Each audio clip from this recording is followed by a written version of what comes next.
Hello, here we are for another episode.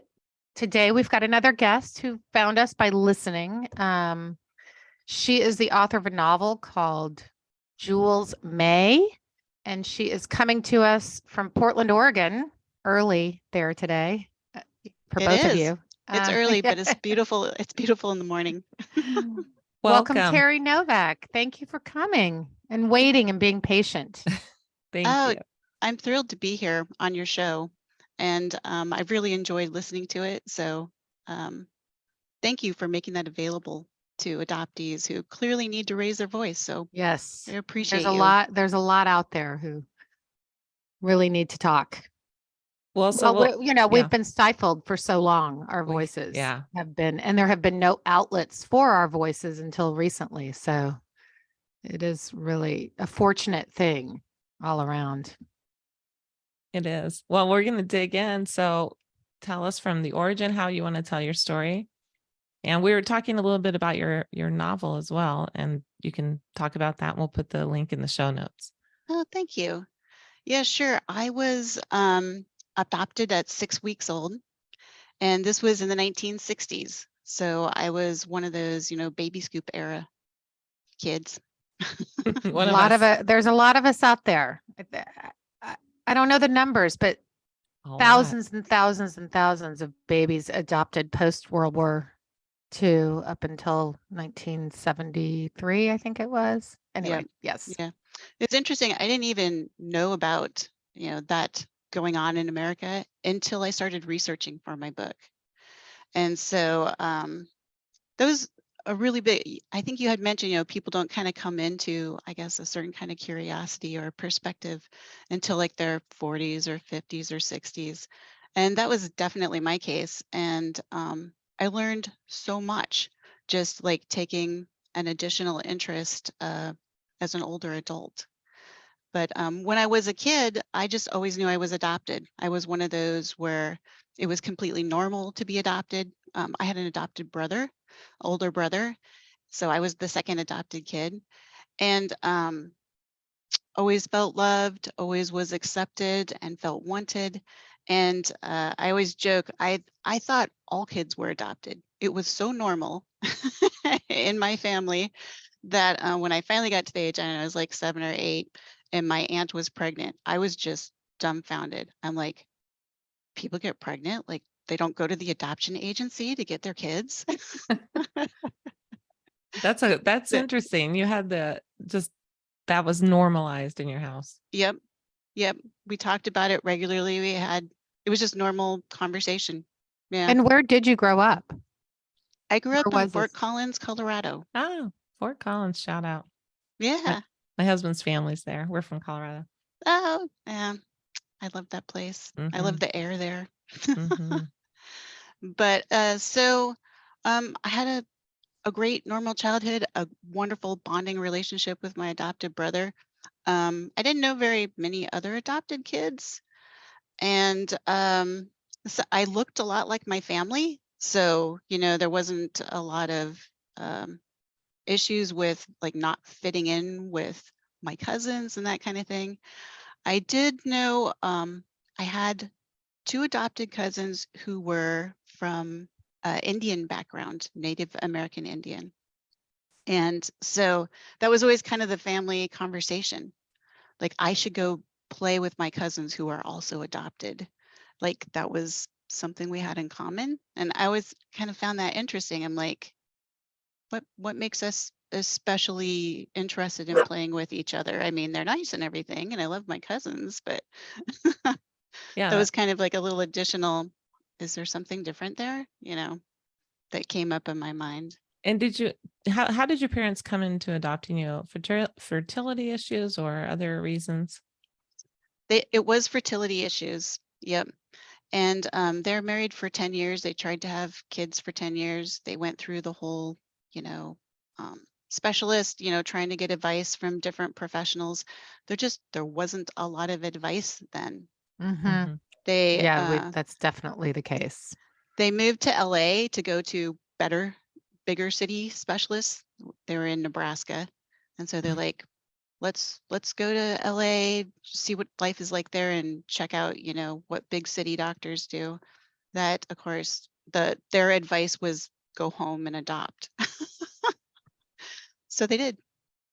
That was a Yeah. big And thing. no any kind of like counseling, or to talk about this, or the Nope. disappointment of infertility, or any of that. Just go They- adopt.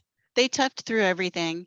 And, you know, that was a real blessing I had when I was motivated to write a book on this. I took the time to, I guess, interview. Is just casual family conversations, but to really interview my parents and ask all the logistical questions, you know, all the feelings that they experienced, as much as they could remember. They're in their 80s. So, Are they still alive? they are still alive. Yep. Yeah. I still have the joy of being with them. And to watch to watch their faces light up when you talk about the moments of when adoption happened. It's like when the questions about the infertility and the struggles, some issues in their community around the same, because they lived in a small community. They don't remember very much, you know, like they don't have much to say. They like all of a sudden are very forgetful. But as soon as you talk about the moment they had a child in their arms, their faces light up and they remember incredible detail. Mm. So it was really a beautiful experience to be able to ask them questions about that and understand their feelings and expectations and surprises. Yeah, I highly recommend folks take the time to dig into that. I was going to say, I wish I had that. My parents have passed, but I don't have that time to do that anymore, to really dig in. After Sarah and I have done this podcast and ask questions I would ask now, you know, it just wouldn't be that case. So when you were growing up, did you have, you were happy going along? Did you have things you look back on that made you go, oh, this is what happened to me in researching your book? Or how did that come about for you? Sure. The So I had kind of an unusual circumstance. So my birth mother was an incredibly motivated person in the 70s, and she did a search on her own to find me. She always said she had a calling, or like a deep, dark cloud in her mind that she followed, that I needed her help, and that I was in a situation where that wasn't good. And so she did her own investigations and, you know, greased palms, ended up getting into the DMV and getting my parents' address information, and showed up at their house when I was about 13. So she did this while I was at school. So she and my parents had an interaction that I don't know very much about, because And neither one of them really talk about it. did they talk to you prior to that day about your birth circumstances? Did you know anything, or did they just say it was all about like, we adopted you and your birth mother did a glorious thing by giving you up? Was it that That was it. narrative? That was Yeah. it. They did not have details. I think if they had some, they might have offered it, but they had no details, and they basically gave me this person loved you so much, they wanted to be sure you were raised in a healthy family, and so It's that's just so you're here interesting with us. that era, you know, and our message was, you know, if you're loved enough, someone will go away, you know. Yeah, It's a very strange Yeah. message. yeah. I don't want to lose get off track, but just how did they adopt you out of Fort Collins? If you were being like, was that just, did they live there, or was it just that's where the baby was and they got? I was actually adopted in Nebraska. Mm. In Omaha, Nebraska. They lived there. They lived in a community called Wilbur. It's a small community. And their pastor, their church pastor, that's who they're like, we want to adopt. What do we even do? And the person they went to advice was their church. who directed them to the adoption agency. And so that was out of Omaha, Nebraska. So they just Okay. adopted me right there. Yep. And then we moved as a family to Colorado. Yeah. And Okay. she showed up on your doorstep in Nebraska? No, she showed up Colorado. in Colorado. Like Hmm. I'd go into a little detail in the book about some investigation techniques that she did, but basically she followed their community newspaper. So they lived in a really small town. She whittled it down through hospital records to the county. She followed the from that county, then she followed the newspapers, and from the newspaper, it was at a time when people posted like birthday parties and when people came to visit their house and that kind of thing. And so she actually found listings of me and my brother's Halloween costumes. And, you know, because my mom would post all this stuff to the local newspaper. It's like social media before.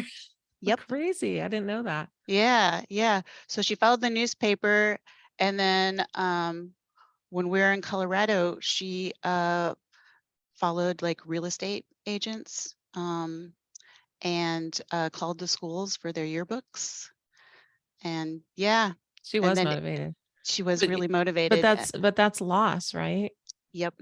Yeah. Yeah. Yeah. It's um in the book she doesn't give me a lot of details. Like I just get the kind of the sketchy stuff. And I think that's why it was kind of important for my brain to create a full story around it. Oh, so you haven't gotten information from her, or I speak with her. So okay, yeah, so wait, we've known let's each other back for up. She years. Yeah, shows up yeah. at 13 years Yeah, old. she shows up at 13 years old. I didn't know about this. It was while I was at school. She has conversation with my parents, whose initial response was, I think, to like be afraid and not interact with her. But they ended up having a very loving response for her, and in that they agreed to share her details with me, but not until I was 18, which I found really interesting. I'm like, 5 years, like they held the knowledge of my birth mother for 5 years. And I Mm. can't, they don't talk about what that felt like, but I can't quite imagine it, you know, Yeah. what that time period was for them. But so then on my 18th birthday, you know, my mom did, you know, Teresa Marie, come down here. We have something to talk about. One of those kind of things. I'm like, am I in trouble? Is it, you know, because it was like very serious.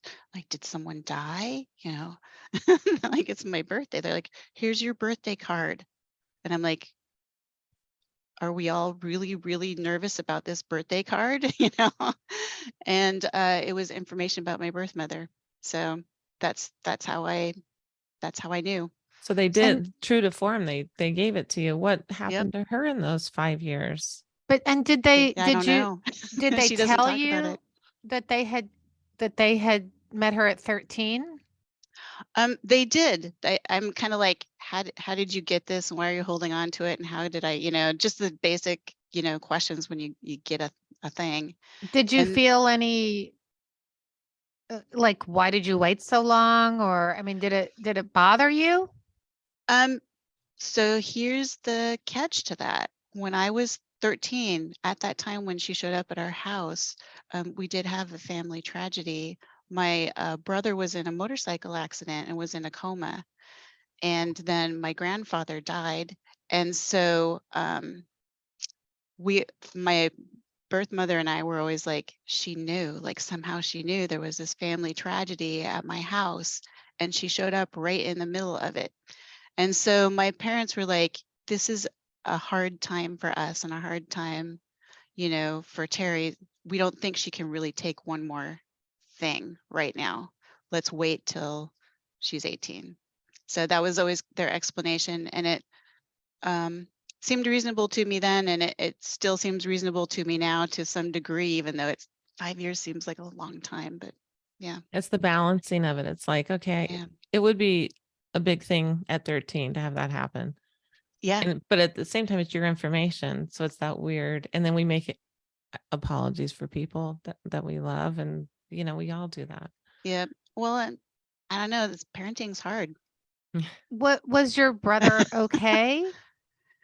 Um, so my brother was disabled after that. Mm. He has since passed. He passed about 13 years ago. But he was different after that. That was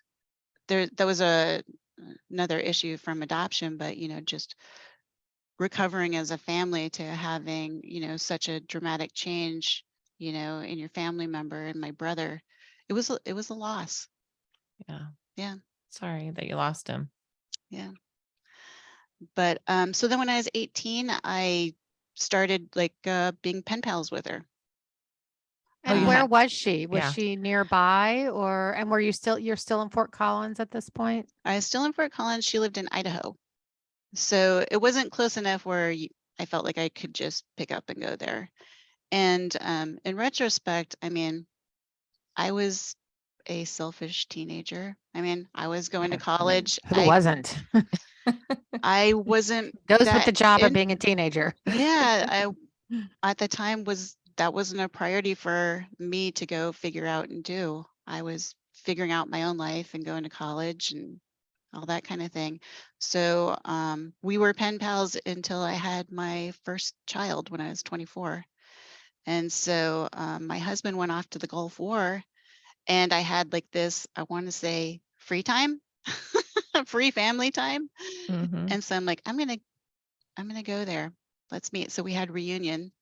I just called her up and I said, what do you think if I show up at your house, on the next holiday? With your She was like, baby? yeah, with my baby. And she's like, yeah.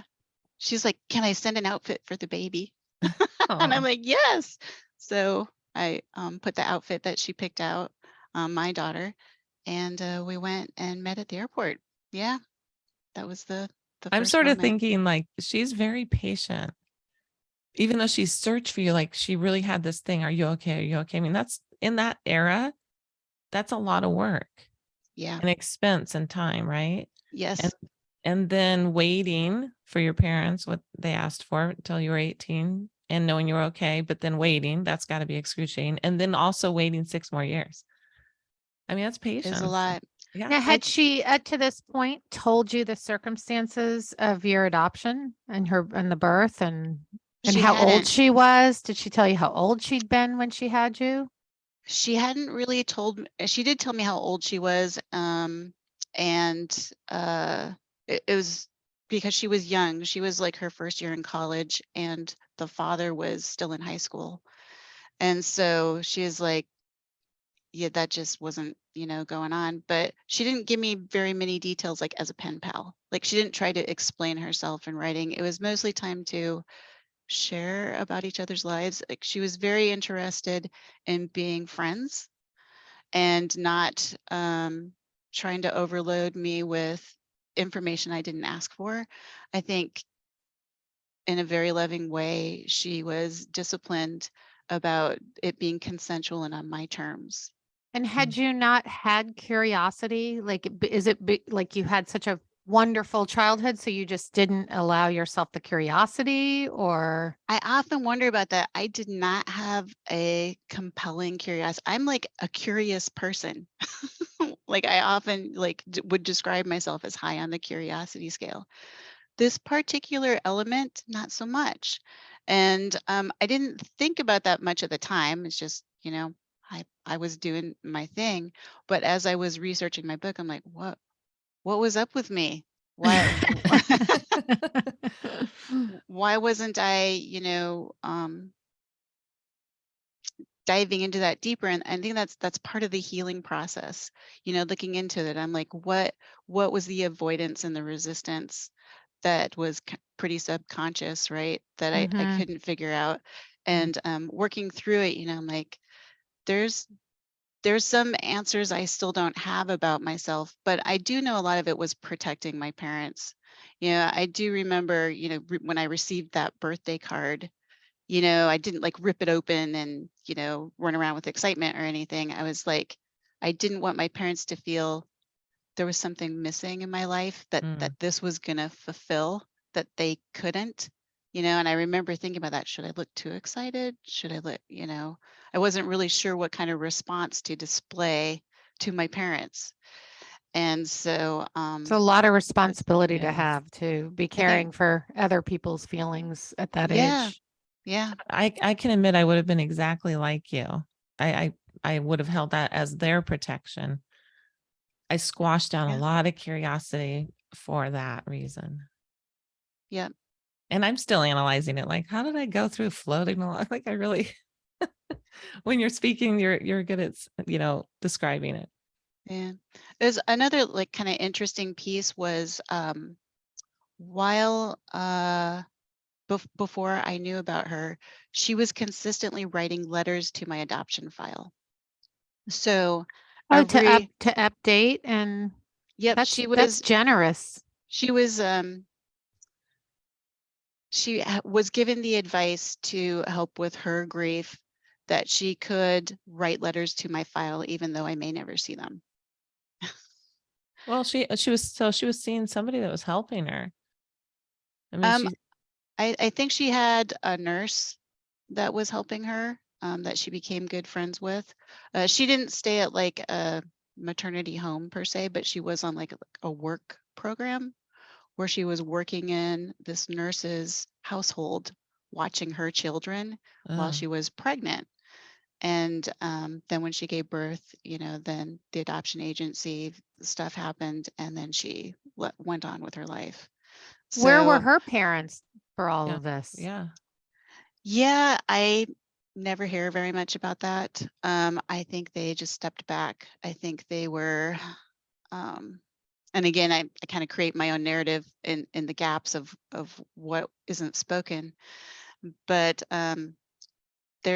there was no description of support from them. Just that she was kind of sent away to have a baby, Just on her own. and That's then And such. she's yeah. still, is she still not wanting to really talk about this stuff? Sounds There's like. still many things she won't talk about.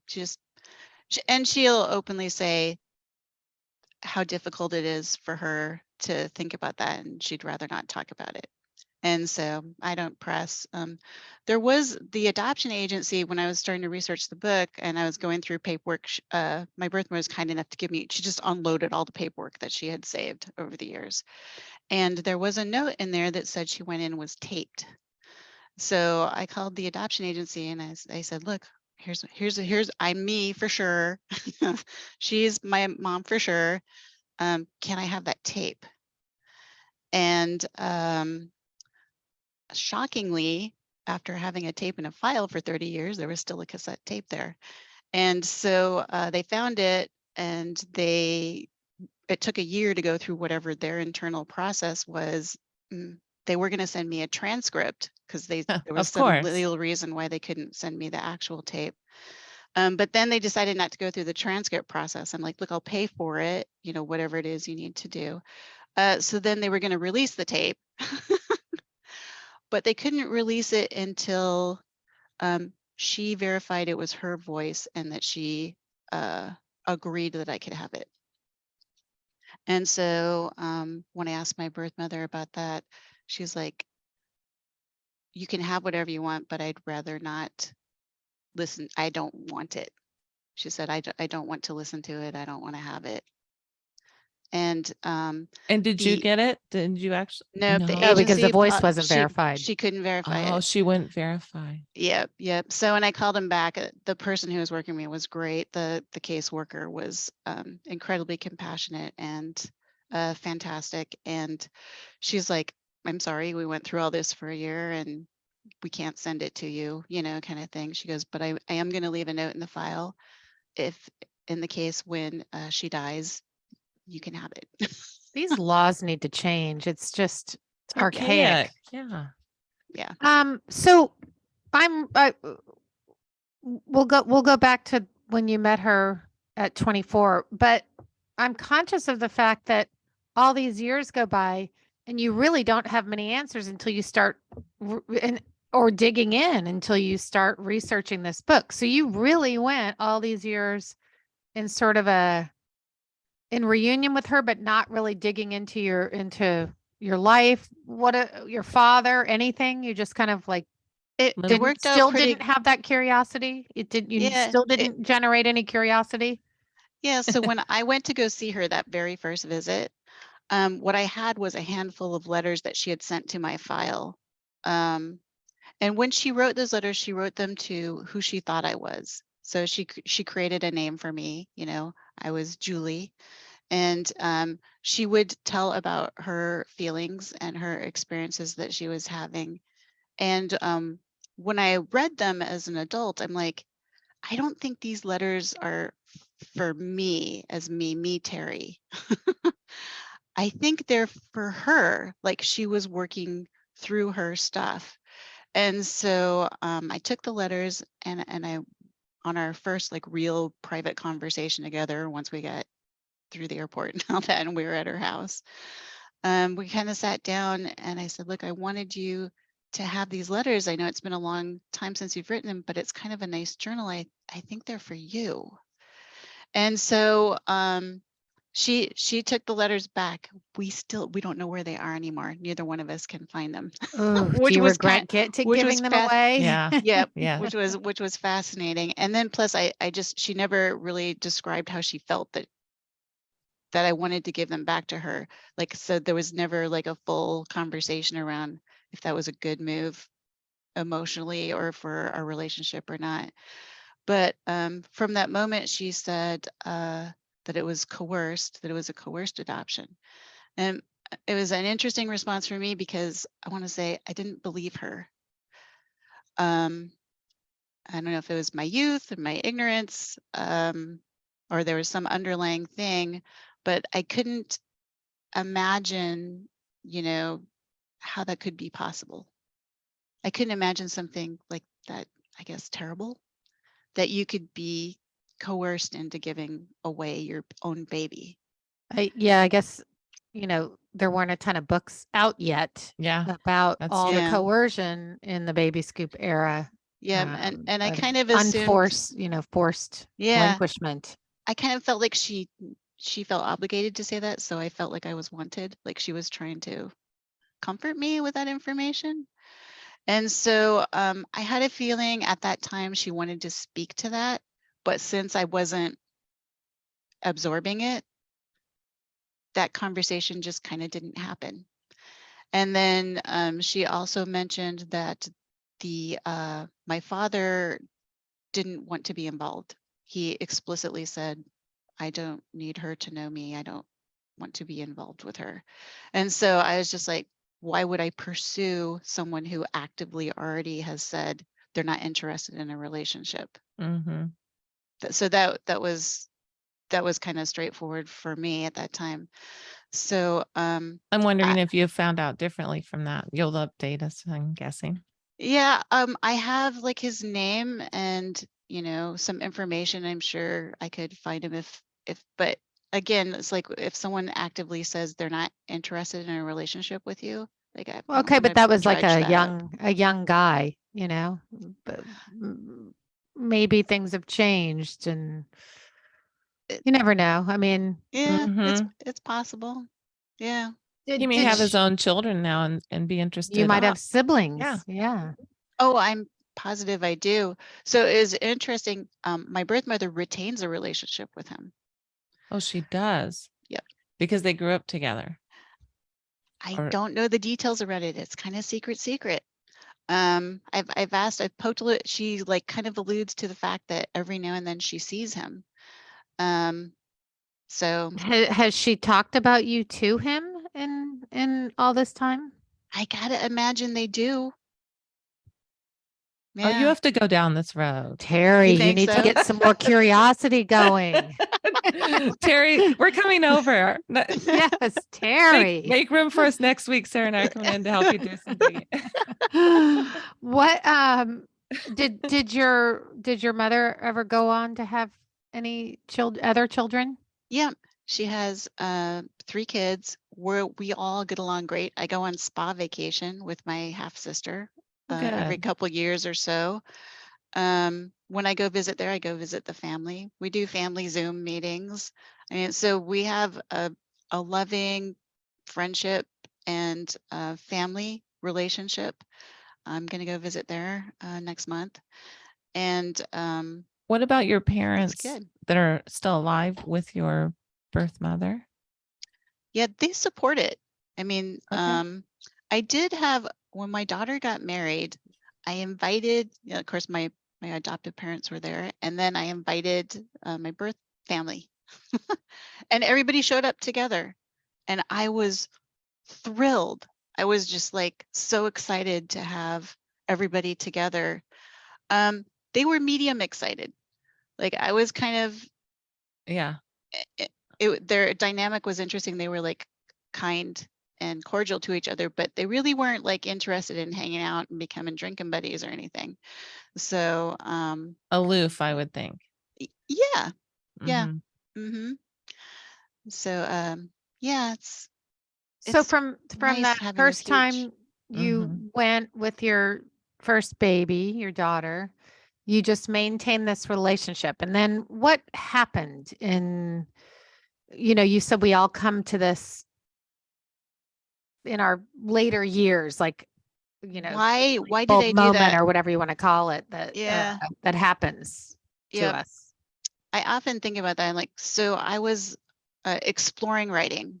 So I had written a book before. I had a friend recommend it to me. He's like, you ever thought about writing? I was kind of looking for I was looking into consulting and looking into some other stuff. They're like, what do you think about writing a book? Can I try that, see if you like it? And I did, and I kind of liked it. And so I'm like, I think I can do this more. I want to learn how, some more craft behind it. And so I was looking for a fiction topic to write, and everyone was curious. Like whenever I had just kind of speak to people generally, they're like, but say something about the adoption stuff, like that you have an insight there that no one else does. Try looking into that. And so it was kind of on my list of things to think about. And so I brought it up with my parents. I'm like, well, what do you think if I wrote a book about adoption? And they were like really positive about it. They're like, yeah, you should write. And then they wanted to tell me all their stories. And then I went to my birth mother and I said, yeah, I'm thinking about writing a book about adoption. What do you think? And she's like, yeah, you should do that. Here's a bunch of stuff, that you can look into. And so it was kind of like, there's more to find out. It's kind of back to where was your curiosity, Terrie? I'm like, everybody was like, do it. I'm like, follow it. Everybody that normally is not that excited is excited, and you're like, I don't know. Like, Yep. it's kind of funny. Yeah. And This- did you have feelings when you started to read things like, oh, I like had a lot of someone? feelings. I had Yeah. more feelings than I thought I was going to have. Yeah. And which is clearly probably why I could put it off enough times. Mm-hmm. One of the biggest ones I remember was realizing how much pain both my mothers went through. Like you don't like to imagine your mom hurting, Mhm. And so I'm like, that's an incredible amount of pain. Um, from my birth mom side, like she had one of those kind of horrific experiences in the birthing process where she was told she couldn't make any noise. Oh, And so, she said she did everything she could not to make any noise. what not making any noise? Where was she that she couldn't make any noise? She was in the university hosptal, but I I mean, think I she think it was had that like a mean nurse. sexist, yeah, or this kind of that Ugh. overarching Yeah. sexism too of that era of Yeah. like, You're having a baby, for God's sakes. Yep. So like all these, like, I want to say Hmm. ugly realities, started coming up. She's like, I couldn't speak. I had to be quiet. I was in a room by myself. I had no Mm. coaching, until, the baby was, or until you were born. And then I didn't get to be with you, and what that was like. And she would like not, there'd be parts where she couldn't talk about it, The and coercion so, thing, do you think you talked about coercion? I'm curious about that. She was living with this nurse, like where a lot of people just, this is what you need to do. yep, her parents needed to send her away. It was like, Not like, let's find you support and a job and you can figure this out now. More like, this is no, what you're doing, not along with us type of thing. yep, she speaks of it as a lot of pressure. I'm You sure. know, when you read about it, you can see all the social pressures. I was also The girls who surprised. went away, that all Yeah. that stuff. When you talk about books you can't read, like I was reading that book and I couldn't read it anymore. Yeah. I'm just like, okay, I got enough of the picture. Now, How- did you at any point connect your own pain and the pain of the primal wound, as it's talked about, the pain of relinquishment trauma, feeling perhaps like a sense of, I don't know, many adoptees feel a sense of loss throughout their whole life or a hole inside, and feeling maybe not belonging. Did any of those things start to surface as you started to do this research? Yeah, one thing I think that surfaced was, you know, the bond that you make with your baby before it's born. Mm. So I think at the very underlying, like the very first time you learn the energy of love, right, is when you're before you're born. And I think that is, I guess, the energy that became I became to have awareness of when I was thinking of it, when I was researching it, and when I was looking into my own feelings of, you know, resistance to the topic. And yeah, that was a big feeling for me. It's like that very first place where I learned love wasn't there anymore for a Mhm. period of time. I also connected it. It was an interesting process, like the loss of my brother. So like these feelings of losses all started surfacing at the same time. So I went through a really interesting, like, additional grieving process for my brother as I Mhm. was going through this same kind of grieving process about, you know, the adoption and the realities of adoption. So yeah, it was a lot of big feelings. And that's when a lot of the questions came to my mind, you know, to myself. I'm like, why did you wait so long to reach out to her? Why, you know, trying to make sense of it. And a lot of it just doesn't make sense. And so, you know, finding that place of peace where, you know, you can still have a lot of things that don't make sense to you, Mm. um, but still be at peace with it. Mhm. And so Well, that that sounds was, very healthy. I Yeah. mean, yeah, yeah, because I'm still going to root for you to find your birth Me father too. at some point. Well, you have siblings, half siblings on his side, and you don't know, he might be open. He's not a teenage boy anymore, you know. yeah. You're like, maybe. So I I did the ancestry.com thing. Huh? So it was interesting. My birth mom had a comment about my book. I had a couple of interesting comments about my book. My adopted mom's, I put in some family recipes in the back. She's like, you did the recipe wrong. Yeah, you're right. But my birth mom's like, where you described a lot of the young girls' situations where they were relinquishing, um, that you forgot one scenario, and that is a whole lot of the girls didn't know who the father was. She goes, that was really common, and an additional like complexity to the issues. And so I thought it was fascinating that she brought this up. So there was a little thing in my head that said, maybe she's trying to tell me maybe she wasn't sure about Mhm. who the father was in Interesting. her own way. So So that I takes you to I Ancestry. went to Yeah. ancestry.com. And so while I was waiting, you know, did my little spit test, while I was waiting for that to come back, I was doing the documentation research. And so, and I used, you know, her name and all the information she had given me. And then I used his name and all the information I had on him. And it's actually set up really nice. I was impressed with Yeah. ancestry.com, how you could do both your adoptive family and your birth family. That was nice. And so I researched it the best I could and made the guesses about, you know, when you accept the names and, you know, the background and all that. And I reached it out back, I don't know, 6 or 7 generations. And then when I got the test back, I was going to see if it matched, right? If it matched where that Mhm. went. And it did. Oh, it did. Okay. Kind of hanging did. like you were, a different answer was coming. And it did. It matched. So, no secrets there.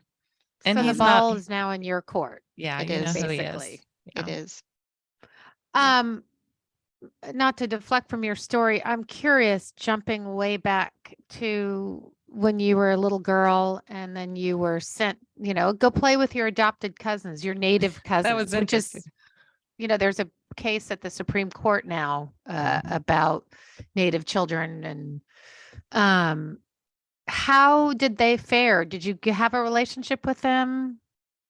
I did. I had Did you a ever great talk about adoption with them?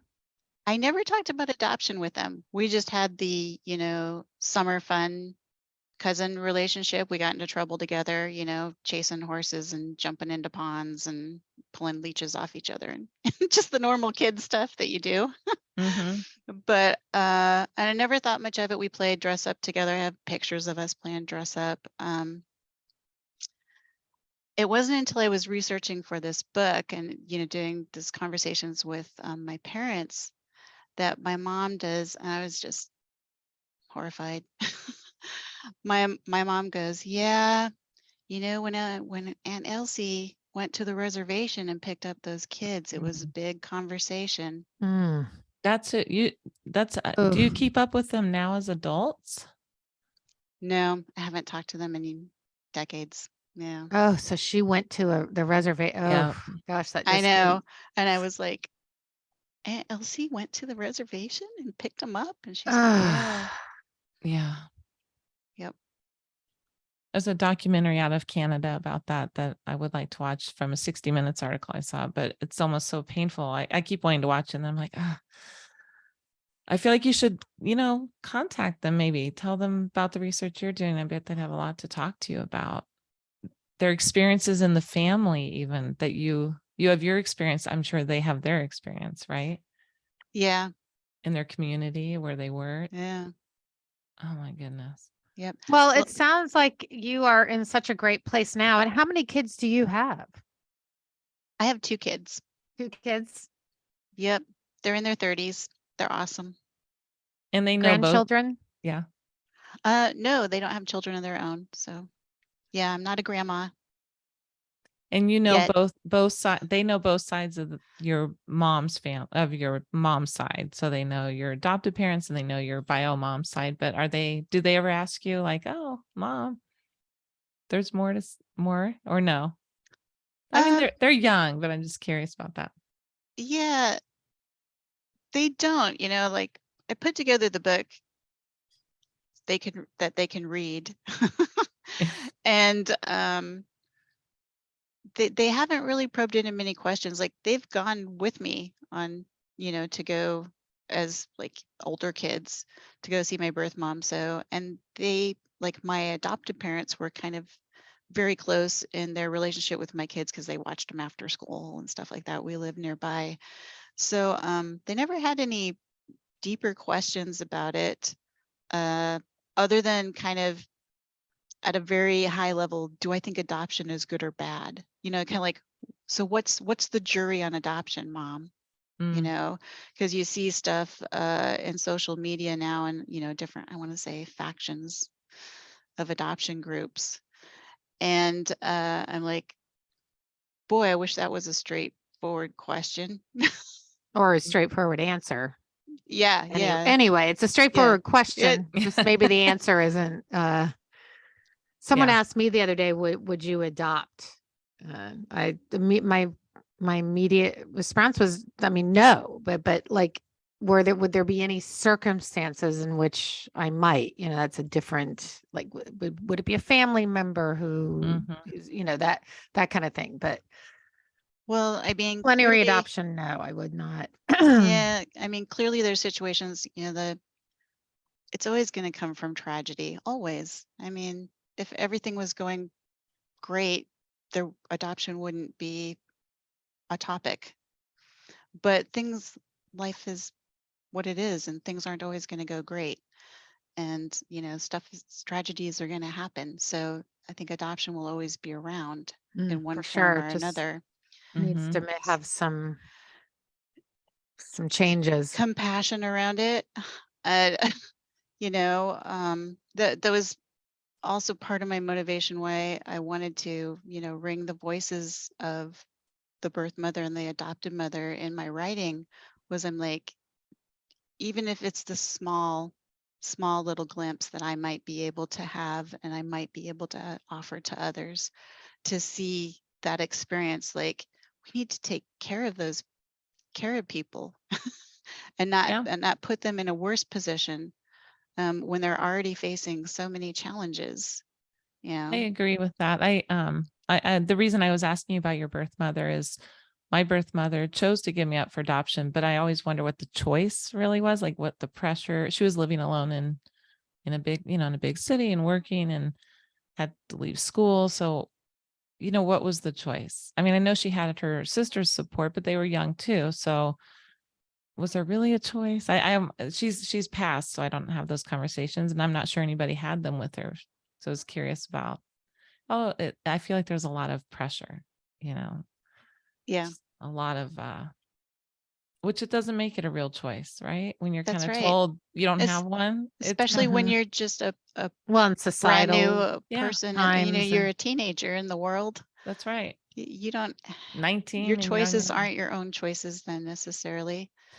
Even older adults, sometimes your choices aren't your choices. Yeah.